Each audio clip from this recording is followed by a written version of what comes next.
through all kinds of training, strongman, powerlifting, rock climbing, bodybuilding, and distance running. And after years of experimenting with diet alongside my training, I would like to present to you my diet approach for staying shredded, satiated, and functional year-round. Nowadays, as we race through the grocery stores, there are millions of options and an obvious question: what should I spend my hard-earned or my parents' hard-earned money on? As the author David writes in the famous Psalms 23, we are walking through the valley of the shadow of death, except this valley is a finely waxed commercial floor and we are trapped by walls filled with Cool Ranch, Doritos, and Sprite. Today, the shepherd is guiding you like a sheep in the correct direction away from the Cool Ranch, chicken, and rice into a fully functional, nutritionally balanced approach. Now, I enjoy metaphors. I really enjoy them. In fact, my favorite teacher of all time was big on parables. One used in a collection of books that he was involved in gave this example of a foundation on which one builds their life. And there are various materials that the man can build with, such as gold, silver, costly stones, wood, hay, or straw. Now we have here 6 potential materials to build with. 4 are good, 2 being hay or straw would be pretty impractical to build with. And I would like to adapt this model to dieting. Now, there are certain things your body needs to build muscle and to function, certain building blocks, vitamin, minerals, nutrients. And these are our solid materials to build a house with. Then there are things that we could eat that in no way contribute to our health and actually directly damage our health. So let's say if you're building a house, you have framed the first door with wood, and then you decided to have someone show up with 50 bales of hay and dump it all throughout your construction zone. A very foolish man would think this is helping and rejoice that there are more building materials. A wiser man would realize that the construction of the house is actually being slowed down because all this extra material isn't actually contributing to the building that needs to take place. Now, I will take you through 6 layers I have put together of materials for dieting, and the first 4 layers will be good. The final 2 will be terrible for muscle building in progress. So let's start in layer 1. This would be our literal perfect materials, and really this category will consist of one thing: red meat, specifically grass-fed red meat. Now, if you don't know what red meat is, it comes in multiple forms, though it generally starts off as a 4-footed creature grazing in the fields, such as cows, elk, bison, or lamb. Now, if God gave us a multivitamin, it would have to be red meat produced through good old Betsy's digestive tract. 1 pound of just 80-20 ground beef will give you over half your daily B vitamins, all the iron, selenium, zinc you need, and it also has high dose of copper, potassium, vitamins A, E, and D. Now, beef liver is even more nutritionally dense than this food, and if you don't want to buy it, the supplements still have huge benefits. Beef is your best friend. Well, it's my best friend, at least, and I love her even if she's a little on the chunkier side. Put in other words, do not stray from beef fat. The fat is part of the perfect structure of this wonderful building material. Unless it's in the liver, you do not want fatty liver. That's bad. I also put butter in as what is going to be our most ideal or perfect cooking material. There really isn't anything else that is so perfect as butter for cooking food. The quarter stick of butter I eat every day has me feeling like I could be an Uchiha and a stare-off.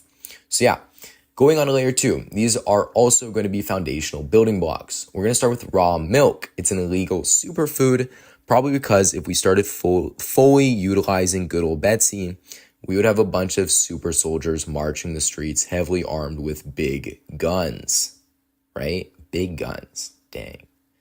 Now, raw milk mass doses calcium. It has a ton of vitamin A and D, but the biggest benefit of this food is going to be there's a ton of digestive enzymes and nutrients that help restore the gut biome, which means it aids in digestion. And going back to our house model, this is going to create a perfect cleaning construction zone by getting rid of clutter. Now, even better than raw milk is fermented raw milk, raw kefir, for example. Now, some other dang near perfect foods: raw cheese, pasture-raised eggs. Pasture-raised eggs. Another superfood which literally has huge dose of calcium, zinc, selenium, phosphorus, magnesium, choline, and iron. Now, if you were to get an app called Chronometer, which is a pretty cool app that just lets you throw in and see all your micronutrient needs, you'd see that just from raw milk, beef, and eggs, you would have 70% of your needs fulfilled for all of your dietary needs.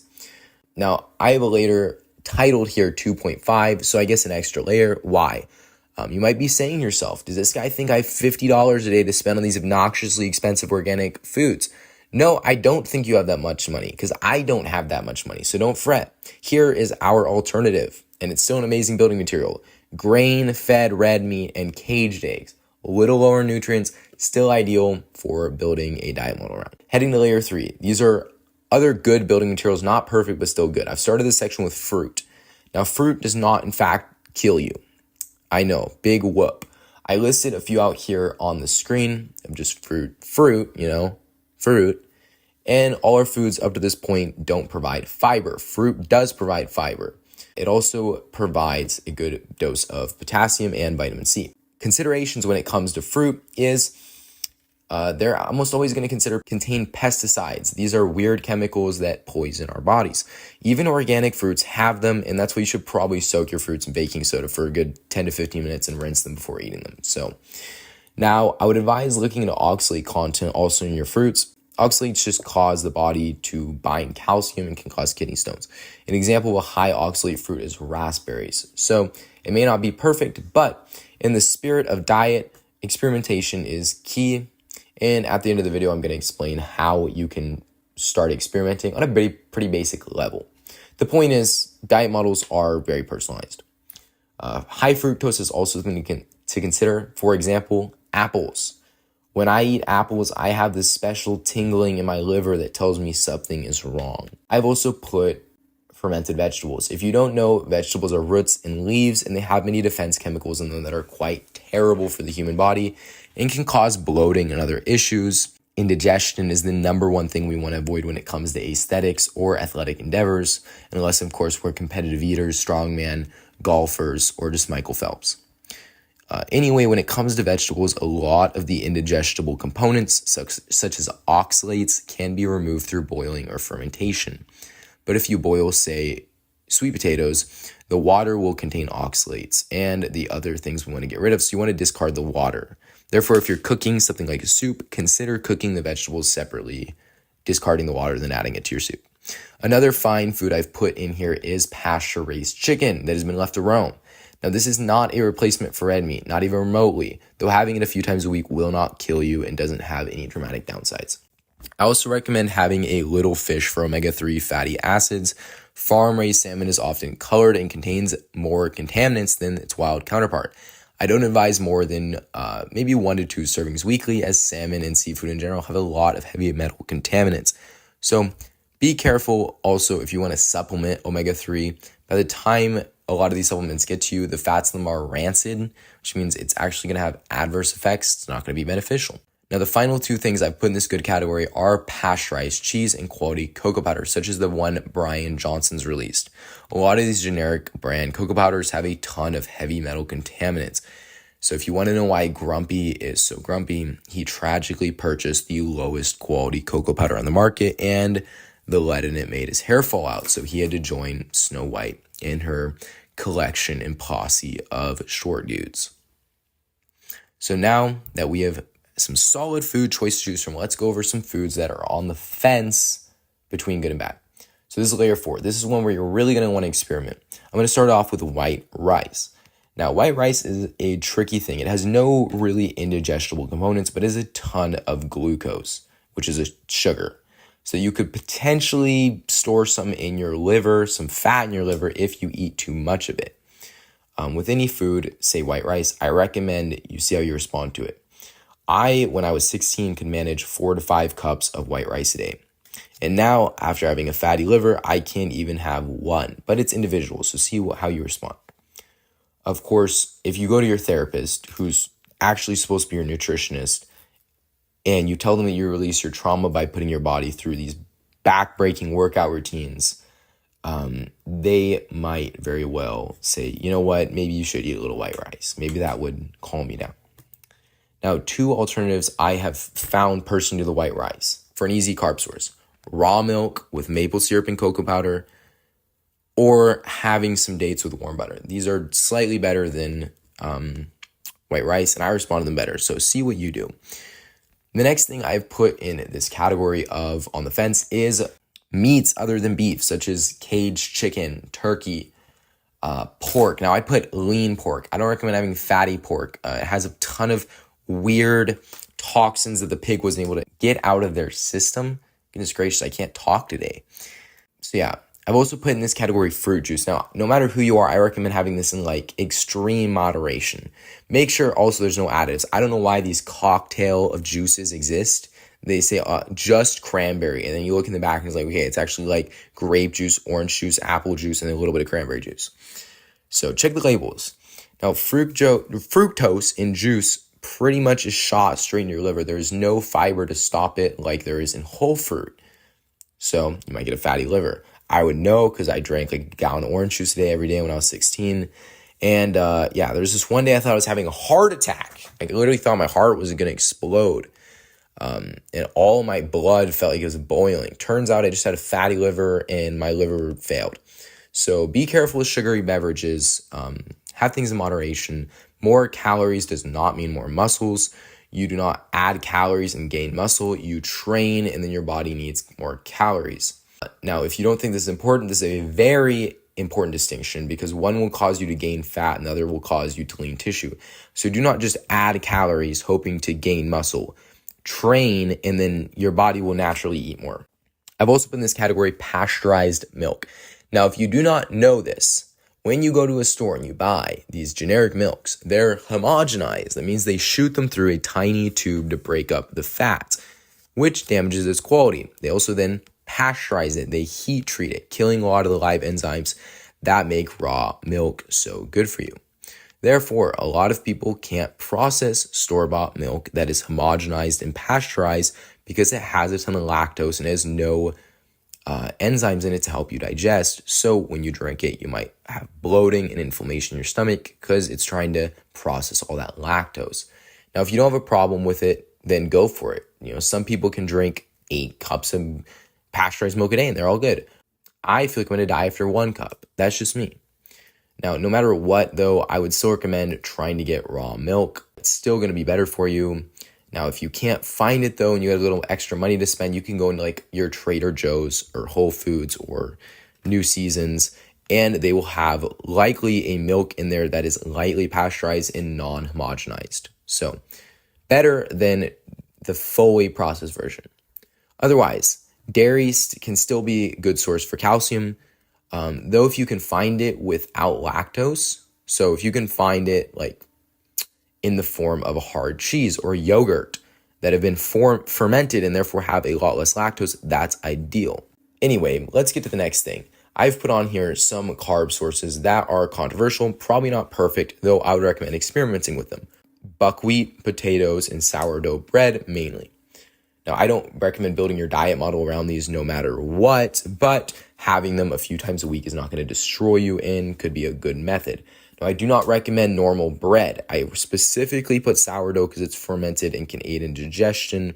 Probably one of the worst things you could eat that will be the most disruptive to your system, though it tastes good and might make you feel good initially, is bread.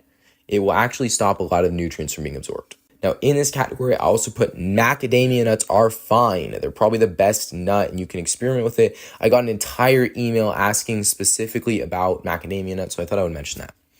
Layer 5, we're venturing into don't eat this stuff. This is soy boy category. Stuff is literal hate. It will totally mess up your digestion.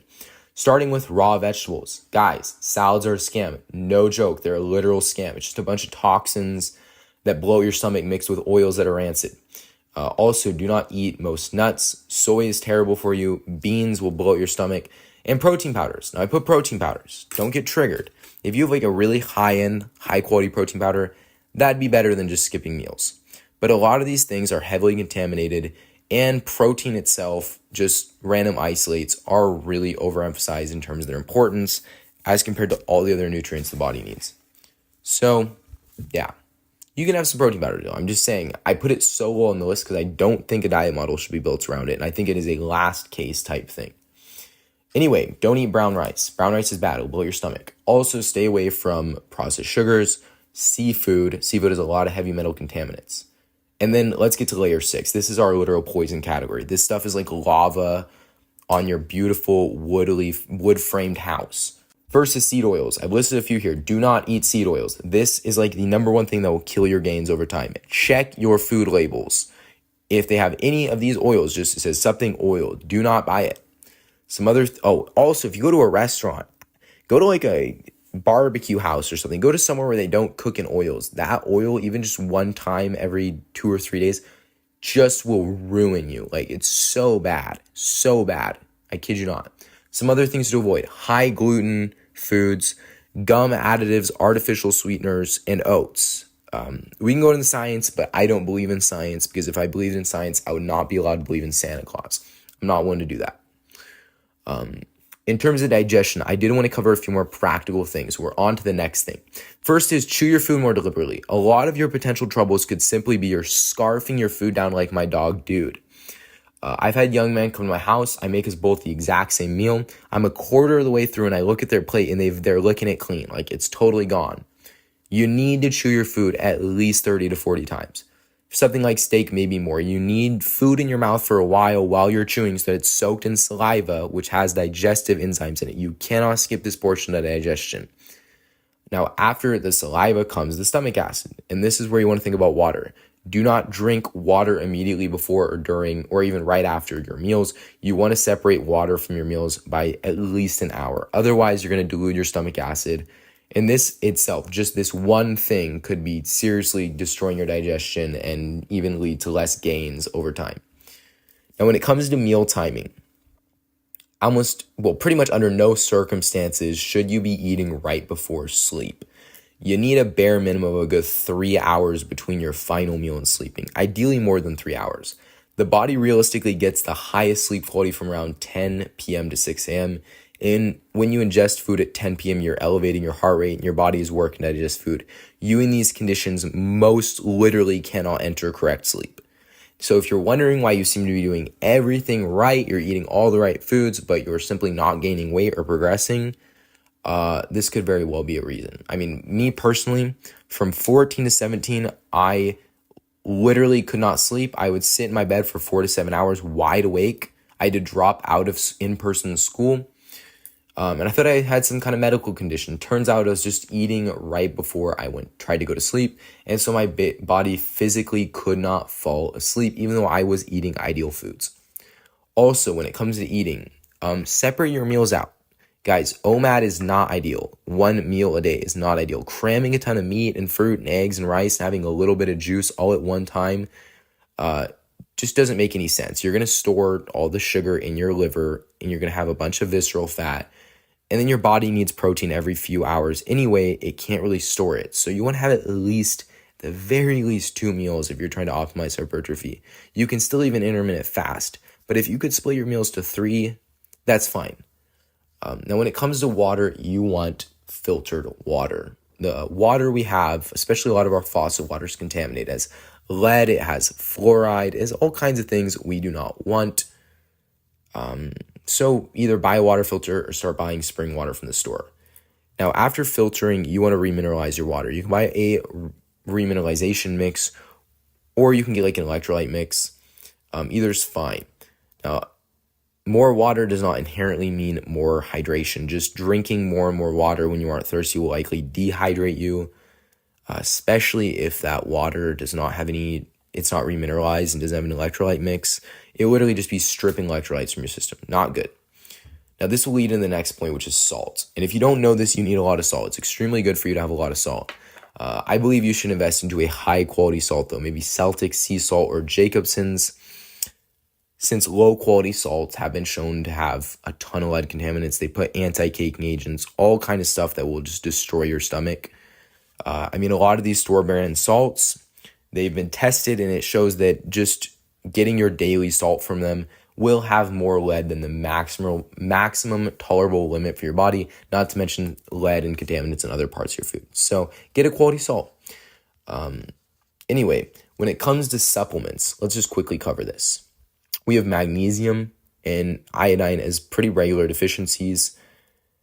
And, well, if you want to see what you're deficient in just from dietary means, a decent way to see or get an idea of what nutrients are in what foods, you can get this app called Chronometer and track your foods for a few days. Now, let me give you a quick rundown of how to make your own diet model to end off this video. I'd like to start with some basic, simple guidelines. Your best bet is to start with red meat and eggs.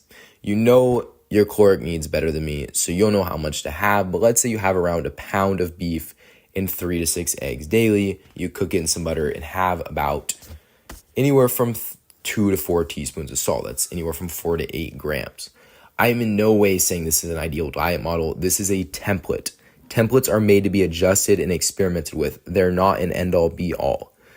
Maybe you start with more ground beef or less. Maybe you have no eggs. Maybe you start with half a gallon of raw milk. The point is to constantly try things and see how you respond. Maybe you try adding 2 cups of blueberries one day, or you add 6 dates one day, or you have one day where you have a few chicken legs or some lean pork. Maybe you try adding some pasteurized milk, and then you have the most severe stomach pain of your entire life, or maybe you feel like $1 million after it. Experiment, guys. That's the mindset. Maybe you try having a cup of rice with your steak. You feel amazing.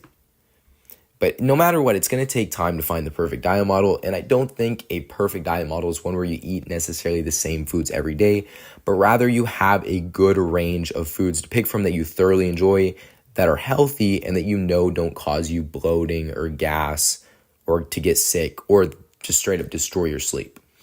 Now, once you have your foods picked out, you have a good sense of how you respond to things. This is where I recommend calorie manipulation. And I have a video explaining that and explaining my fasting method for bulking and cutting. I guess that's the end of it. So thank you for watching. I hope you got something out of this. Know that any knowledge you got from me comes from the Lord Jesus Christ. My knowledge and my wisdom come from him exclusively. And I hope you have a great day. God bless all of you. I really appreciate you watching to the end.